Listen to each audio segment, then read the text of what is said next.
Welcome to the Z100 Artist Interview Lounge, a superstar that we saw hungry for some pizza after Z100's Jingle Ball popping into our interview lounge. The last time we hung out with Tate McRae. Oh, and I got to show some love to our lovely family and friends at Hackensack Meridian Health. Tate McRae, what's up, homie? Nice introduction. Thank you. Yo, how starving were you after crushing it at Madison Square Garden at our Jingle Ball this past December? Starving, because the problem was that we didn't eat for such a long time because of I don't know why we just never had food on the bus. Adrenaline, you're rolling. As soon as we would finish the show, we would literally just eat everything we could. It was horrible. Wait, so then what's the plan after that? You guys were all hanging out with all your bags and stuff. Did you guys immediately go get something to eat, or you had to put everything away first? No, immediately, second after we get off. Well, everything continues to be awesome. Like we've said several times before, man, watching the tour start to develop, listening to the new music and watching your star continue to shine. Let's start with the new record, because it's one that's it's pop punk. It's got some synths in there. It's still kind of sad. I mean, it's all I want to be. Tell us a little bit about this song, dude. What does it mean to you? This song is really special to me. I think it was quite the process to actually get it to where it is. The reason why it's so sad is because it initially started as a ballad. This is crazy. The vocals on this pop punk track have never changed. I sang them as a ballad and they're still the same vocals. And then I was recorded this ballad. It was fine. It wasn't anything crazy. Yeah. But then after the session, I emailed Greg Kirsten, who's a god. And I was like, is there any way you can make this edgy for some reason? I don't know why I just have this vision. So he comes back hours later and it's this full on punk song. And I'm like, how does this even translate? I was singing soft and emotional in the ballad. So it was crazy. You know what it kind of reminds me of? It reminds me of those memes where it's a person in a picture and it's they send it off and they're like, hey, can you put my dad with his hand over here? And they totally transform the whole meme and make it super crazy. You know what I mean? To watch it develop into this and have it be just as powerful is so dope. So good on you, dude. Seriously. Thank you. Well, it's fun watching you're teasing the video that's dropping, because it's kind of an ironic take on your own life of competing in dance, being in Hollywood. The song itself is just about being insecure and kind of comparing yourself to these other girls, these other people. So what's making you be so vulnerable with that? How has this all came about? I mean, I think my music, I wanted to be vulnerable just because I think that's the only way that my fans really connect with me, is because they know I'm telling the truth. Yeah. Every single song I write is literally just about how I'm actually feeling. There's no filter. I don't really have a filter in real life either. So it's when I start writing, it's boom, everything that's going through my head, which I think is what creates that relatability between me and my fans. Just because I'm literally not, that day I was actually genuinely feeling shitty about myself. And I that's a very normal thing to experience. Mm-hmm. You nailed it. I mean, it's who you are. Fans and everyone who loves music, I should say, connect to the realness. And even as you said, I mean, the other single feels like shit. You literally are this is how I'm feeling today. So boom, have it, hear it. Is it scary to kind of put those emotions out there and then have the world look at it, listen to it, and sometimes even pick it apart? Oh my God, it's terrifying. I mean, I think when I think about me and my fans talking about it, it doesn't scare me. Yeah. But when I think about normal people listening to it, that's the worst. My brother's friends or weird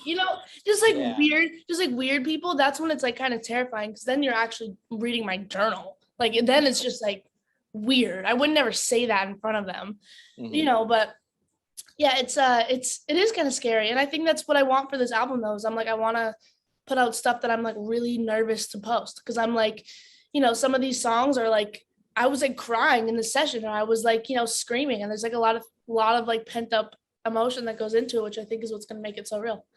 Well, for real, you've come a long way from, emerging during the pandemic. We've all just been doing Zoom interviews, and now you're posting album teasers on your IG. I saw that you kind of have the song list a little bit in there. Some are scratched out so we can't see. What are we going to expect from your album? Do you have any collabs in mind? Are you going to give us different sounds that we haven't heard before? No collabs on this album. It's gonna be just like strictly me, but it's definitely like all over the place. Like I feel like I was going through an identity crisis this summer as I was like mid writing this record, which I think is what makes it so cool because it's very honest. And also like I wouldn't want to listen to the same song over and over and over again. But yeah, it's all over the place and there's a lot of different topics I touch on. Like I have one song that's like just, you know, just like is rips my heart out. And then there's another song that's like kind of sexy. There's like, I don't know, just like there's lots of like different layers to it, which is cool. Yo, watching this stuff come to life, watching the tour happen, watching the fans react, the fans singing back the lyrics to your song. Yeah. How insane has it been thus far? You know, and as you continue to hit the road and these tour dates continue to sell out, you got a couple of dates here in New York City. Like, what is that like watching this full-on show really develop? I mean, I think I'm just so excited to like get back out. Yeah. I mean, I've not get back out. I literally haven't done it before. Know what you mean. Know what you mean. To hit the stage. I seriously, like, I think even these songs that I'm writing now that I like even did Jingle Ball or festivals this summer, it's like you write from a place of like wanting to hear someone scream it back to you, you know? Yeah. And that's like a really cool thing is I'm excited to take these songs on tour and just like hear people scream it. This is just it's a surreal feeling for sure. Dude. You've already done a lot of traveling. You did our whole like Jingle Ball tour and everything, but of course there's nothing like New York City. Yeah. And since you're going to be coming back, what's like one thing you always have to hit when you come to New York?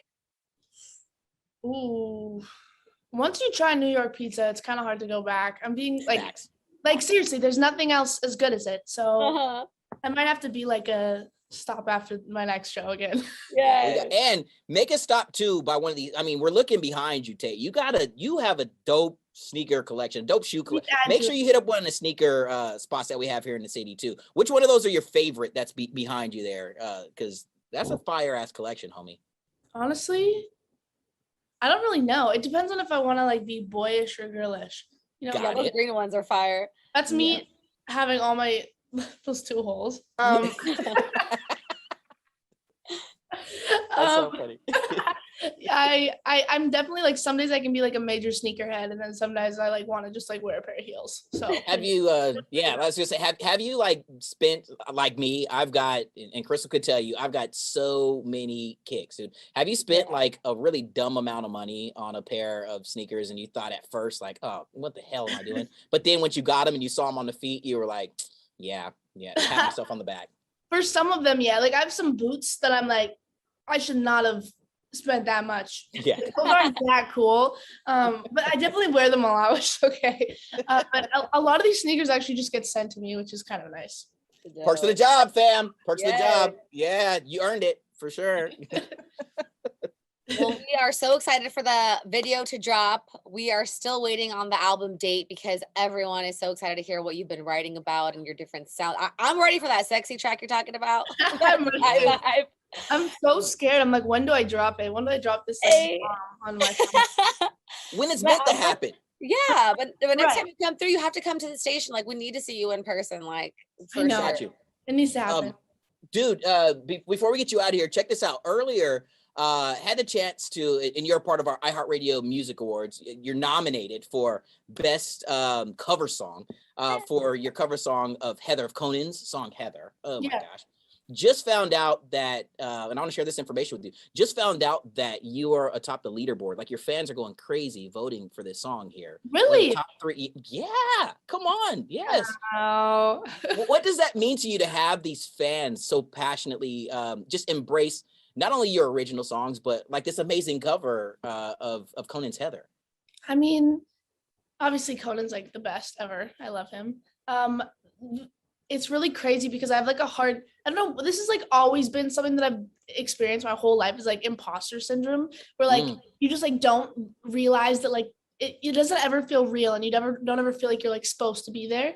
And I feel like sometimes I don't believe that I have fans. So like even at festivals this summer, I like never thought a fan was going to show up. And then I would like, my expectations would always be exceeded. Like it was just like super weird. And that whenever I hear things about like my fans just being like really supportive, just like honestly shocked me. It's like really.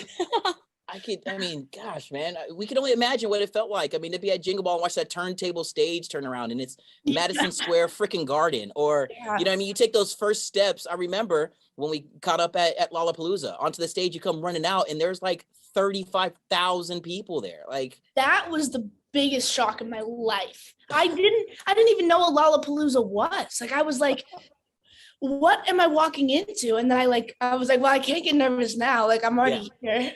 So, and then as soon as you hit the stage, you're like, oh, that's what the hell Lollapalooza is. Okay. yeah. Let's Wild. go for it. So Oh, dope. man. Well, yeah, there's a reason your fans are obsessed with you, and there's a reason we play your songs all day, every day. It's because you're so authentic to everyone. You really give your fans and your listeners you, like you said it. You're not screened.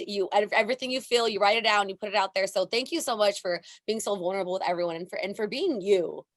Thank you. Oh, Appreciate dude. it. Tate McRae, as we say so many times, man, as soon as all this COVID stuff starts to, you know what I mean, dissipate, everybody do the safe thing, do what's right for you and your family, but we need to have more of these like in-person hangs. And when you make it here to your 2 shows in New York City, just know that you're going to have at least 2 crazy people somewhere in the crowd, probably crying and screaming along. All right. Yeah. So don't worry about it. At least 2 are going to be there. I can promise you.